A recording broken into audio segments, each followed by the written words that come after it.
and bless your heart. Dale and I have a fun show here. So far, we are drinking some watermelon mules, sponsored by High Rock, and we're excited for your questions. What do you have? First question's from Imelda. They want to know how the Swans that Cleetus gave you are doing. The Swans are good. Yeah. So they're George and Cleo, and they're down in the pond, and they've almost cleaned up the pond. We check on them like once or twice a day at least. Everybody's just fascinated. And they seem to do good. They're cleaning up the pond. The pond used to be covered in green algae, and now it's like clean. At least it's clean on the top. But we've had them, I guess, 4 days. 2 geese have joined them. 2 geese joined them yesterday, so now they have buddies. On their trip north. Maybe they're going to nest. Who knows? Yeah. I'm excited. The geese are still there this morning. Oh, they were? Yeah.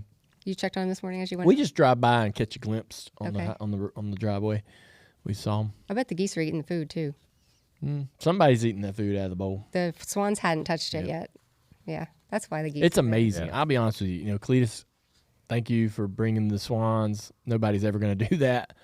That was a fabulous surprise. I don't like surprises, Cleetus, and that blew me away. And if it continues on the path that it's on, it is a cool, neat addition to our property. Yeah. And our girls, it's perfect if you have a daughter to have swans. I mean, it's pretty insane. Yeah. So thank you very much. Yes. This is awesome. Yeah. What's the list of animals you guys have now? I know donkeys are on the list and We have swans. 2 swans, 4 female buffalo, 5 donkeys, 1 mule, 2 dogs, a bunch of fish in the fish tank, And some soon-to-be butterflies. and some butterflies. Ooh. Yes, we have a butterfly kit, and they have cocooned. They started doing that yesterday, and they're all hanging upside down now. So like in 10 days or so, we'll have butterflies. Wow. Yeah. I was going to ask what's next, but I think butterflies is the Butterflies answer. is it. Yeah. Yeah. That's awesome. Yeah. Isla had a school project. She brought home these little containers with caterpillars in there, and they made their. No, I ordered that. Oh, sorry. They made their chrysalis in there already. Yeah. Or they're starting to. She did have a school project about butterflies, but we ordered that on the. That's why I assumed. Yeah, no, I did that. That was really cool. Butterflies are always cool, though, when Mm-hmm. they break out into actual butterflies. Next question's from David. We kind of talked about like ghosts and aliens the last couple of weeks. He wants to know if you guys have ever experienced deja vu Hell, and if you yes. believe in that. Oh man, I can't recall feeling deja vu. I feel like sometimes I'm thinking maybe I'm in a loop or like I've just got a daze and forgotten what I was doing. Yeah, But not really deja vu. I've had some very heavy deja vu. Yeah. Yeah. And you can recall? Well, it's yeah, Like racing things or yeah, things in everyday life? It's usually well, no. I mean, it's been about everyday life too. But sometimes it's around racing. Sometimes I'm at a, maybe it was 20 years ago or 15 years ago. I'm at a racetrack and I'm like, I swear that this has happened already, or I've lived this. I did this already. And or I'd be at home, and a series of events might happen, very just completely ordinary, like somebody walk in a door, somebody say something over in that side of the house, and then this noise happens, and I'll be like, damn, I feel like that was yesterday. Did that not just all happen yesterday? And very, like, not just like coincidental stuff, like really strong senses of deja vu. And so, yeah. A lot of times it's like random for me. It's Very just like I've seen this street view I've never really seen in real life before, or had it in a dream or something. I'm like, I dreamed that like 6 months ago. Yeah. It's nothing that of substance that I can remember, but it So happens. that all the has time. happened to me. Like I feel like I've thought about something super hard. Like I know people say manifestation, but I almost feel like it's a premonition versus a manifestation. Like I thought it was happening, or something in my mind knew it was coming. That's not deja vu, right? Not really. No. Not by the traditional sense, no. But I feel like if you get this feeling like, oh, I know what's about to happen, it's a little bit of that. Maybe it's more intuition than deja vu. Yeah, but, intuition. Yeah, but it's very interesting. It's fascinating either way. Our next question is from AJ, and he wants to know, what was your biggest oh shit moment as a new parent? Man, There was a lot of oh shit moments, but I mean, honestly, mostly when the oh shit was happening. Yeah. Like those explosive, I need all hands on deck. Yeah. Somebody come assist me ASAP. That was the most It was traumatic oh shit moments.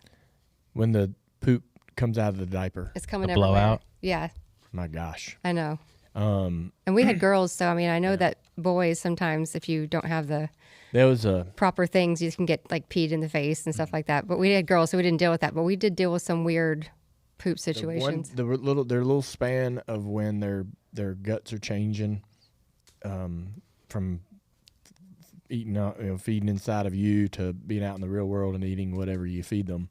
Massive shift in the poop. The poop changes Yeah.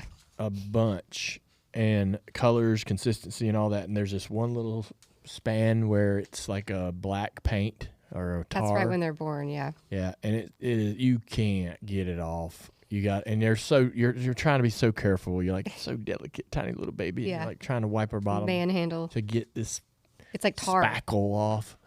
And so that part is like, holy cow! They don't tell you about this. And then There's a lot of things they don't tell you about vomiting. before you have babies, especially your Yeah. first one, because they don't want to scare you from doing it all together. yeah, when they spit up their little white spit up, you're like, oh. Yeah, getting thrown up on. Like Yep. all those things are shocking at first, and All they over become me. pretty normal. But everything you wear, be ready to have it pooped on or thrown up on. Yeah. Yeah, that's I guess the most shocking part of Yeah. having babies. We had people might think this is funny. So when we had Isla, we have around the house, we have a lot of sharp marble shelving and It's a lot of sharp edges. features. Yeah, there's features. Very and modern. They're right around that, that 2 foot, 3 foot height. And they're in the wall and all around the living room and upstairs. They're like the kind of the base of a fire pit or a fireplace. I'm sorry, inside the house. So it was like a hard edged corner marble rock sort of feature. And so I order all of this stuff on the internet. The little rubber balls that you can put on the corners. He foam wrapped And everything. foam wrapped all the hard edges. I found there's this one feature that was going to be up where their bedroom was, and it's the base of a fireplace. It's a hearth, but it's like a foot off the floor. But and off it's the floor, square it's edge, got very, a very square sharp. hard edge. I'm like, man, if she went into that in any way, shape, or form, that would be so painful. And so I found this exact perfect foam to put on the corner that colors the same, and it's still there. Oh. Yeah, Like, I mean, we're gonna when you take put this it on, off. I thought Yeah. I thought that's what was going to happen. I'm like, Dale has redecorated the house now, and I'm we're the going to have one- this foam because how are you going to get that off? Yeah. I put Even if locks, you pull it off, like yeah. the schmeg that's going to be there is I put locks on lasting every forever. cabinet. There's still covers on every outlet. You, Yeah. you childproof the thing home is, pretty Isla well. never messed with any of that stuff anyway, No. but Nicole did. Yeah. So we had to put them back out. Once Isla got old enough, we took all the things out and then we had to put them back. So it's about time to maybe take all that back out. But I was the one. I was like, You saw trouble spot. Yep. Amazon fix. Do you remember when Trouble spot. Amazon. she was sitting fix. with us in Key West? We were outside and at the outdoor table. Foam wrapped the whole house, but she's going to hit it on the table Yeah. somewhere else. So There's always a spot that you missed, or there's something you can't control. yeah. Next question is from Cooper. You guys have mentioned you go to Texas in the camper for Easter. So how was all that, and how was the camper? Oh, It was great. Yeah. It was an awesome time. There were 4 or 5 of us camping. Is that right? 1, 2, 3, 4. There were 5 campers out there, and the whole family was there. It was fun. We got a Camping World fifth wheel about a year and a half ago, 36 foot, and it's got bunks in the back for the girls. They love it, and I take it to the races. I took it to Cordele. It's very functional. Got a dually to pull it, and we end up taking it to Texas. I've got my old bus driver, Kenny, still pulls it for me. He's semi-retired, and I'll He take keeps it. telling Dale, I'll quit driving for you when you quit racing. Yeah, I don't think he expected it to go this long. I'll take it to probably 4 of the broadcasts this summer. So I mean, we'll use it 12 times, 15 times this year, and so it's amazing, man. It's a lot of fun. I'd like to get a side by side that we can all ride in, and I'd like to get a fifth wheel that I could keep the side by side in. 'Cause Like the old one Toby had? yeah, like a toy hauler that has a bed in the back and all that. But we haven't really looked at another model, and we really like this one that we got. But it's fun. I like it. I can fix it, and anything that breaks on it, I pretty much can figure it out. And it's real convenient to have. When we go out to Texas, we're staying in a hotel. If we don't have that, we're gonna have to stay in a hotel and can't. Everybody's town. spending the night on the farm. And campfires and it's safe. Everybody can play and Yeah. have fun. The kids don't have to worry about what time they get up or go to bed because everybody's just right there and it's neat. Yeah. Yeah, that really is cool. nice. Some good memories that get built. It in really that is. stuff. My wish is, and me and Kobe, who is my brother-in-law, married to Amy's sister, we're trying to coordinate a trip where we meet each other. They're coming from Texas, and we'd be coming west, and we ever meet somebody, or we meet somewhere, maybe in Tennessee or something for a long weekend or something, camping at a campground. So that's kind of the hope of the next big trip with that deal. That'd be fun. Yeah. Next question is from Shannon, and she wants to know, what's the one thing you did as a kid that your family still reminds you of today? That we hid? Like something that happened. Like, oh, remember when you... So, for example, my sister ran over my other sister with a toy shopping cart when they were like 2 and 3. It still gets brought up 30 years later at every family function. Really? Yeah. Is there anything like that gets brought up at your guys' family functions? Not really. I mean, we haven't brought it up in a while. We were going to the mall one day. We always had, so there's 3 of us girls, Amy, Katie, Lacey. Lacey's the youngest. And we always had a friend over at the house, one of us, so there was at least 3 to 4 to 5 kids. Mom needed to run out to the mall to grab something. And the mall's like on the other side of town. Well, we get in the car, and Lacey was always in the way back. And this is before like the car seat rules were such a thing. And she was probably 5 or 6 at the time. We get halfway there, and Lacey's not in the car. She had been playing at the next door neighbor's house. And so we just ran off and left her. And that traumatized her for a while. And so she would bring that up for a little bit, but I think she's over it now. Yeah. I think the one thing that might get brought up is something that actually happened on, I think it was a Thanksgiving Earnhardt gathering. Mm-hmm. Everybody's at Mamaw's house, and Dad is there, and I'm late. Actually, I think this was on Christmas morning, Christmas lunch, afternoon, because I had a new Discman with the tape cassette adapter, and I'd just gotten it that morning from Kelly for Christmas. I'm driving down Highway 3 to Mamaw's. I don't own a cell phone. I'm probably, I don't know, I'm probably 18 or so. Do they have cell phones? No, I'm just putting it down in time frame. So I don't have a cell phone. I'm around 18 years old. I'm driving my truck that I had just financed. Like I just traded in my old truck that Dad got me for graduation. I hated it. It was a 2-tone brown, no carpet. So it was like a farm truck, straight up. Full-size Z71. And I wanted my S10 back, my original truck that I had when I was 16, but it was long gone. So I traded this farm truck in on an extended cab S10 pickup truck, and it was a 91. And so it was so cool. I was so proud of it. I financed it for 5 years, about $100 a month. And I'm driving this thing down the road, and I can afford that. I'm happy, right? Mm-hmm. And I was messing with that Walkman, changing CDs, ran off the road down into a ditch, just a regular ditch, but I hit a driveway culvert, a pipe. Ooh. And it threw that truck in the air, and it barrel rolled 7 times. And it broke, one of the rear tires broke off at the axle. It destroyed this truck. The roof of the truck was mashed down to where the mirror was in the tape deck, or into the stereo. So the roof was crushed down. The great thing about it was having the extended cab is kind of what kept me from getting crushed. Mm-hmm. But it was weird. Everything, when the truck stopped flipping, everything that I had in the truck was perfectly down in this right corner. Really? Yeah. So the truck started flipping so fast. When it rolled onto the roof, I had my hands on the steering wheel, and it crushed the windshield down on my knuckles. And so I felt that, and I went, ah! And my arms went like this. Oh, yeah. Because the truck was spinning so fast. And it was like I couldn't put my arms back in because it was so, the force of spinning, like if you were to spin in a circle. Gravitron. Yeah. Mm-hmm. I was like, then I grabbed the bottom of the steering wheel and just kind of pulled myself underneath and down into the seat. And the thing gets done flipping, and I'm fine, except for my knuckles were scratched up from the windshield. And get out, and as soon as I get out, there's a car stopped, and it's a couple, and they had just got engaged that morning. And they were like, holy moly. I run up to the car, and they were like, oh my gosh, you're flipped so many times. And I was like, do you have a cell phone?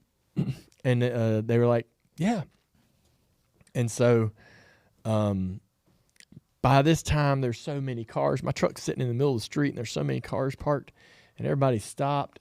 And this lady's like, you need to sit down. You're in shock. And I was like, no, I just got to call Dad. And I got on the phone with him, and I was like, man, I have flipped my truck. And he, says, all right. So he drives past me to the farm, which is another mile or two down the road, and gets the rollback. And we, had to talk to the police and all that, but then we just put the thing on the rollback and took it back to the farm. And I got some pictures of it when we get back to the farm. It's literally like hours after I flipped this thing, of the truck up on the rollback and me looking at the inside of it and everything, how much it twisted up. But we get in that truck, and I was like, man, I'm getting ready to get my ass chewed. He is going to chew my ass. I've ruined the gathering. He's had to leave memos. Mm-hmm. Everybody's worried. And I've just made a mess out of the day, and I've ruined my truck. But even though I'm paying for it, he'll be mad at me, for tearing it up. And he just laughed. Really? We're rolling down the road, and I'm just ready to hear it. Here it comes. And he just starts laughing, and he goes, man, I flipped my car when I was 16 or 18. He's like, I run around this curve. You know that curve over there? Yeah, that curve. I rolled right over. Went had a girl with me, went riding down the road, talking BSing, and then missed a turn. And you got in a wreck with a chick in the car? Damn. Wow. Yep. At least you didn't have that going on. No. You had a lot of little wrecks like that. Yeah. And I was like, oh, he's not upset. Yeah. So he's like, I got insurance for that and got me a 1994 S10 Pickup. Hey. That's awesome. Full circle. Yeah. He still has an S10 pickup. S10 pickups are nice. Dude, S10 Pickups are great. You remember the Baja S10? Yeah. Man. Yeah. I wanted one of them so bad. Yeah. I wanted one so bad. I'd drive by the dealership just to look at it. Everyone says, "What's your dream truck?" I'm like, "S10 pickup." Really? Yeah, with a bench. I put a bench seat or something in there. Like, Dale has a bench. Yeah, so he had it a long time to find another one. Ray Evernhelm helped me find an S10 and restore it identical to what mine was when I got my first car. It was an '88 S10 pickup truck. It was it had the Tahoe package, which meant it had a specific type of wheel on it, and it was a 4-wheel drive. And I had to search high and low just for like the wheel moldings and all kinds of weird shit that this thing had on it that was unique to that specific S10. Anyways, it was I have it. I'm glad I got it. It was expensive to restore it because it's worth really nothing as an S10. Like there's not a big, not a market for S10s out there, but I needed it. Yeah, because it got away from me. I woke up, man. I had this black and silver S10 truck that I loved. I loved everything about it. Got it when I was 16, and I graduated high school, and Dad thought that I wanted this two-tone brown, no carpet Silverado. And I was like, I come home from school, and he's like, here's your graduation present. I was like, where the hell's my S10? That's gone. And I found where my S10 was is on this used car lot in Kannapolis, and I would drive by there. Whew.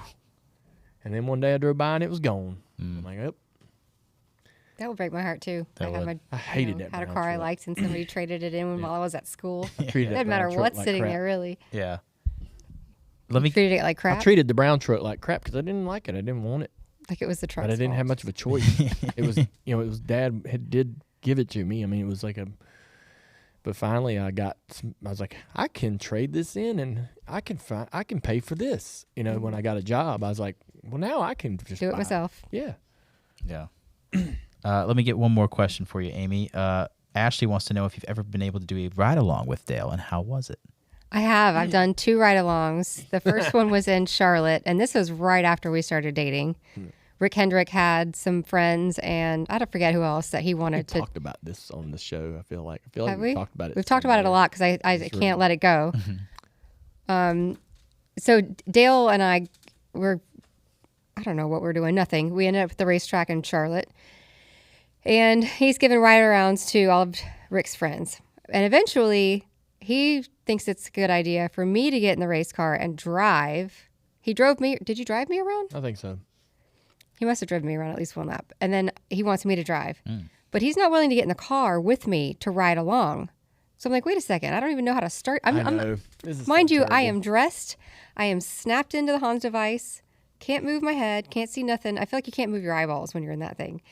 And I'm like mega out of my place, out of my element. I have no business doing what I'm doing. I know how to shift a car, but that's as far as that goes. I don't even know how to start this damn car. And so Rick decides to get in the car with me. Wow. And so he squeezes in through the passenger window. He's a His big ur boy. has a suicide door, so he didn't have to do that. Yeah. But he gets in the car with me, and we ride off. There were no instructions given, and I'm driving this thing like a street car. So I slow down and downshift as I'm in the turn, and he's like, "No," because I was going to blow up the car. Oh yeah. Like I said, I had no business getting in it. And I get back, and I was so mad at him, and I couldn't show it because all of Rick's friends were there, and he and I had just started dating. But I'm like, I can't believe he did that to me and put me in that situation. That could have been really bad. Yeah. Good for Rick for getting in the car though. Yeah, especially had I blown up the car. That would have been Yeah. really, really bad. But Rick was like holding his hand out and like showing me where to go. And He saved my marriage that day. So he saved the marriage I would eventually have. yeah, he couldn't believe it either. He's like, He "What was are like, you "You're not doing?" gonna get in there?" I was like, "No, I'm not Hell no, I riding ain't with getting her." in there. I'm like, this is your idea. Yeah, that was Dale back then. He took me I'm around not the Bristol too, same and that was person. epic. No, you're not the same person. I would ride today. He took me around Bristol, and that was insane. I can't imagine racing at any track with all the other cars around you and having to focus as fast as they go. Your eyes are vibrating. Everything's like, so you have to have like tunnel vision almost. But Bristol is like, it's so small. You don't really get to think about anything else. Yeah. And we got loose, Yeah. and So they treat the bottom of the racetrack with a PJ1, and that stuff's like hard as plastic when we were there. And it literally is like plastic. So when the tire hits it, it just slips immediately. And so I come off of turn 4, and I was running pretty hard. And I come off turn 4, and the left rear got on that stuff. he was and trying to scare me a and little it bit. goes whoop, and we slid out toward the wall, and I caught it right at the fence. And I was like, holy shit. Like it was a big deal. And Especially when you're not in control of the car and you Yeah, have no idea what's about to happen. I was scared to she's death. like, I threw I my just arm saw out like, hands, I like- want out. Done, I'm done. Don't do any more laps. Get me out of here. Yeah. I think the video. And he did another lap. He was like, We have the video. we're and I doing think- that again. we're battling through our fears. finishing this. Yeah. The video of your face when that happens, you like can kind of tell like. Oh, Yeah, I was stop it. terrified. Yeah. It was a big I shook moment. for a long time after I got It was out a of the big car. moment in the car. That was a legit, almost near ass busting moment. That's the best though. That's what you want. It's an And I authentic say experience. that because It gave me a very realistic perspective, right. like I'm Yeah. saying, of how they feel when they're in the car. I mean, granted, they do have control over it, but you get hit or something, you don't. those type of things Pretty happen wild. every handful of laps in the race, but I wanted her to know like that what that was right there is something that no one will ever get. Like all the other rides we did that day. I know. My never- dad was there that day, and he got jealous. He's like, "Dang, he couldn't have gotten loose." like when I was Amy in the got car." Amy got like something that you can't really replicate Yeah. That's on authentic. purpose. Yeah. That goes back to that, like, do you believe in spirits thing? I feel like maybe sometimes his dad does stuff like that. Don't you feel? Yeah. There's You think Dad moments in your kicked the life back where of the he's car like, around. "Yeah, Here you go, kids. here you go." Yeah, that's fun. I think so. That's awesome. That's a good way to end Ask Amy. Yeah. Thank you guys. Really appreciate your questions. And if you haven't already, please hit subscribe. Also, don't forget to check out our merch at shop.dirtymomedia.com. I'm wearing one of our new hats, the Jug hats by request. This is the black on black version. I like it because it's subtle, but there's a lot of different colors, and those are going to go live on the website today. So check those out, and thank you for your questions. All right. Anything else? Yeah. No, it was a great show. Appreciate y'all tuning in. Yeah. Like you said. We're not, James